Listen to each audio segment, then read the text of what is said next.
So as the water migrates down this parking lot and all this overland stormwater is cascading through here, it's going to assemble over here where we created this inlet area in the curbing.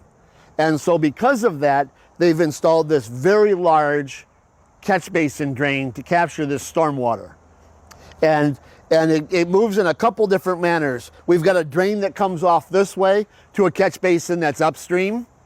And then we've got another discharge here, and then we can see where it's discharging out. Again, in our standard, we don't have to pop the lid. We're not opening this up. All we're doing is trying to verify where this water is coming down the hill and will it be captured.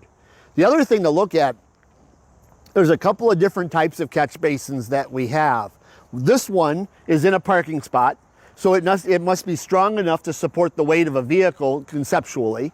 And if it was out in the landscape area, maybe it doesn't have to be so robust. But what we have to be concerned with on all catch basins is the structure of it. Again, we're not popping the lid, but there are some signs that will tell us if we've got structural breakage. One of the signs would be, if we look at the catch basin, this particular catch basin does have a very nice concrete structure about it. But one of the things that can happen is the underground portion is installed by an underground company.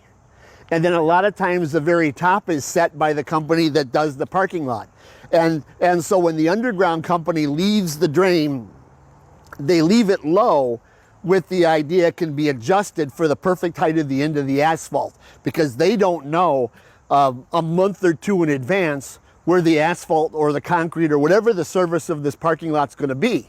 And one of the challenges that can happen is when they make that adjustment, there could be gaps, and in those gaps it becomes an erosion point. So if we keep driving on that erosion point, we can tend to create a divot, a hole, a sinkhole, a collapse point, a structural point that needs to be identified. And so as you're doing an inspection, if you look around the grate, if you look around the lid of a catch basin, and you start to see it's bowed in or divoted, that's usually a structural integrity loss that you would absolutely want to note on your report. So that's always a little tip and something you should watch for your clients.